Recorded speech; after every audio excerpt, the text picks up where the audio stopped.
Assalamualaikum. InsyaAllah Jumaat ni 22 Mei 2020 bersamaan 29 Ramadan 1441 Hijrah, kita akan melihat anak bulan Syawal. Pada video saya yang sebelum ni, saya ada kongsikan bagaimana kita mencari anak bulan sama ada secara hisab ataupun secara ru'yah. Dalam video tersebut, saya ada bincangkanlah macam mana mengenal pasti anak bulan tu. Dalam pencarian anak bulan ni, ijtimak tu penting untuk kita nak tahu bila. Jadi dalam video yang sebelum ni saya ada terangkanlah ijtimak tu apa benda.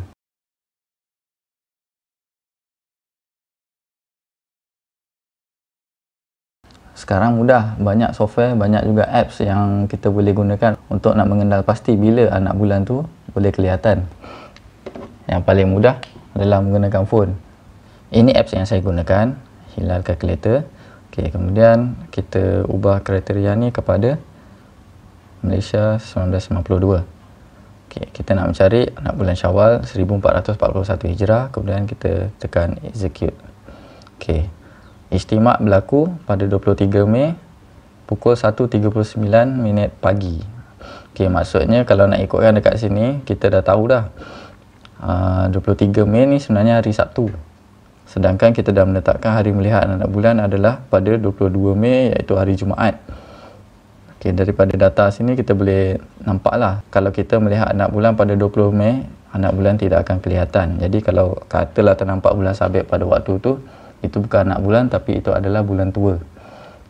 Sebab ijtimak berlaku pada 23 Mei. Jadi maksudnya 8 jam selepas waktu ijtimak ni iaitu pukul 1.39 minit pagi. 8 jam kemudian adalah pukul 9.39 minit pagi.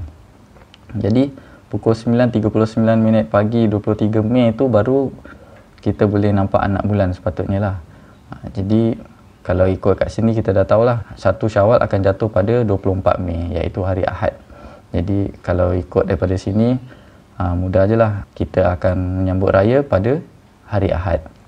Mudah je kan sekarang ni nak tahu bila anak bulan boleh kelihatan dengan menggunakan apps. Tapi kali ini saya nak kongsikan macam mana masa tahun 1995 dulu saya melakukan proses mencari anak bulan secara hisab. Masa tu komputer yang saya gunakan menggunakan Windows 3.1.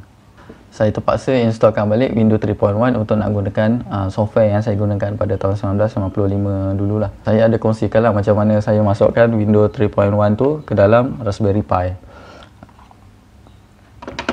Cara paling mudah nak hidupkan balik Windows 3.1 ni adalah menggunakan DOSBox.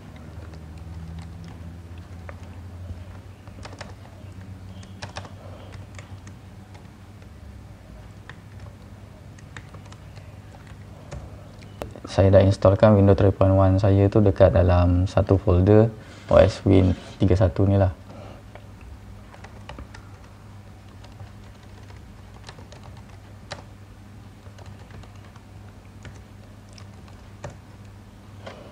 Okay, sekarang kita dah dalam Windows 3.1.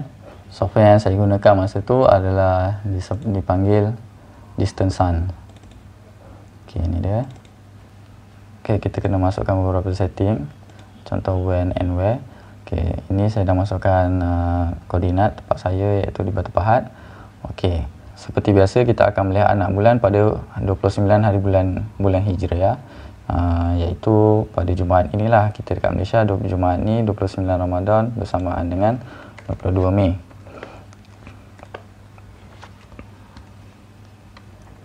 Kita kalau tengok, okay, kita cuba tengok daripada pagi lah, pukul 7 lebih kurang 7 pagi.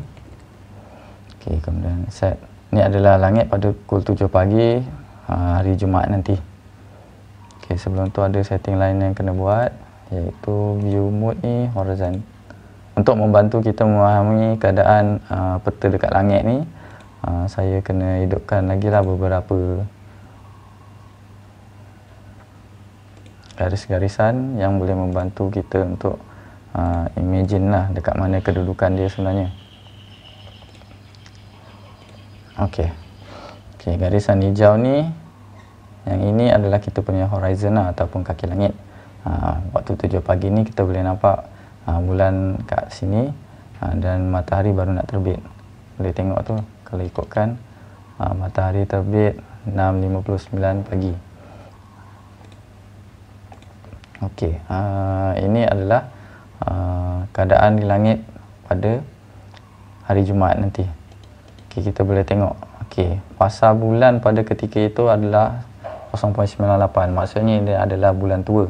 Pada ketika saya menggunakan software ni, iaitu sekitar tahun 1995 dulu, dia tak semudah macam saya tunjukkan apps dekat phone tadi tu nak cari bila ijtima'. Jadi saya kena cari secara manual. Okey, sebagai contoh macam ni, saya tambahlah untuk 1 jam pergerakan. Okey, boleh nampak ni. Okey, dekat aim ni kita aimkan bulan, lock. Okey, lock moon. Okey, saya sekarang dah pukul 11 pagi pada hari Jumaat nanti. Okey, fasa bulan tu masih lagi 0.98. Ni maksudnya masih bulan tua ni. Okey, teruskan lagi. Sekarang dah pukul 6 petang hari Jumaat. Okey, dia dah mula. Jadi negatif 0.01. Okey, kita tunggu dia jadi kosong. Okey, masih lagi negatif kosong.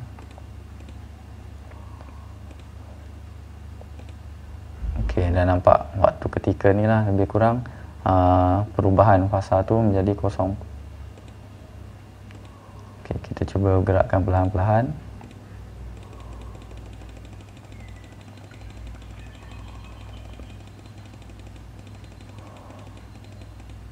Oh, dah berubah dah tadi. Okey, inilah dia. Okey, kita dah nampak keadaan perubahan daripada fasa yang tadi 0.98 sekarang dah jadi 0.00. Okey, kalau nak ikutkan inilah dia waktu ijtima'. Kalau kat sini dia bagi tahu pada 23 Mei iaitu hari Sabtu. Dan pukul 1.43 pagi. Lebih kurang lah, tadi kita tengok kat apps tadi 23 Mei pukul 1.39 pagi. Lebih kurang lah tu.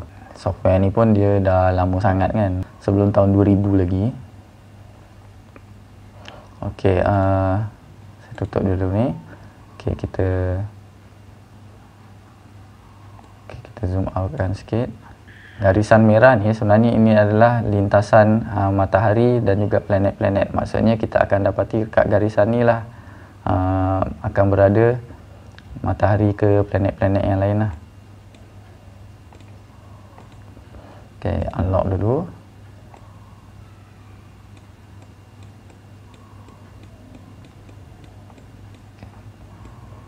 Okey, nampak kalau ikutkan bulan pada ketika ini di bawah horizon, jadi kita tak boleh nampak lah masa di ijtima'. Tapi tak kisah pun, di ijtima' tu kita belum nak tengok lagi. Kalau tengok balik dalam video saya sebelum ni, saya dah kongsikan lah bahawa bulan tu kita akan panggil dia sebagai anak bulan selepas 8 jam berlaku ijtima'. Macam sekarang ijtima' pukul 1.43 pagi, maksudnya 8 jam kemudian iaitu pukul 9.43 pagi nanti baru kita panggil dia sebagai anak bulan. Okey, kita boleh tengoklah pada pukul 9 nanti. Sekejap, kita lock balik bulan tadi. Okey, gerakkan. Okey, terlupa nak hidupkan pukul 9 pagi nanti. Okey, nampak dia dah mula jadi 0.01. Okey, inilah dia. Okey, masa ni baru kalau kita nampak baru kita boleh panggil dia sebagai anak bulan. Pukul 9.43 pagi ni sehingga matahari terbenam dan sehingga bulan tu juga terbenam, itu adalah tempoh masa yang mana kita diberi peluang sama adakah kita akan nampak anak bulan atau tidak. Tapi keadaan ni hanya valid untuk mereka yang berada di Brunei, sebab pada hari Sabtu tu nanti mereka baru 29 Ramadan.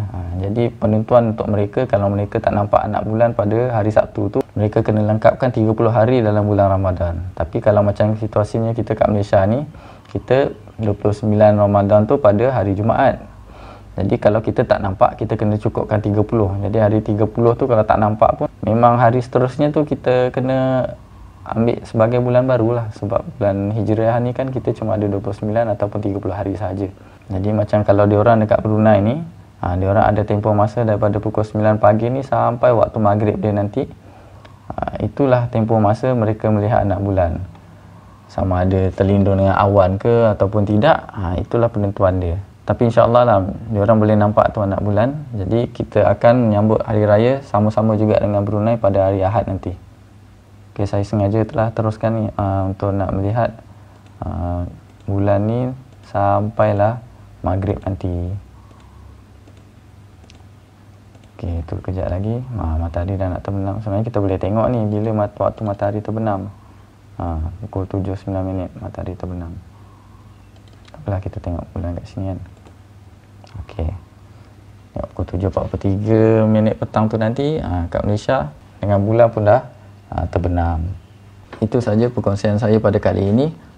Macam mana proses mencari anak bulan yang saya telah lakukan pada tahun sekitar 1995 dahululah, menggunakan software yang dah lama, dan window pun dah lama, Windows 3.1. Dalam video saya sebelum ni, saya ada bagi tahu juga beberapa negara yang mana masa hari tu kita mula puasa pada hari Jumaat, tapi ada negara-negara yang mula berpuasa pada hari Sabtu sebab mereka tidak melihat anak bulan pada petang Khamis. Antaranya adalah Brunei.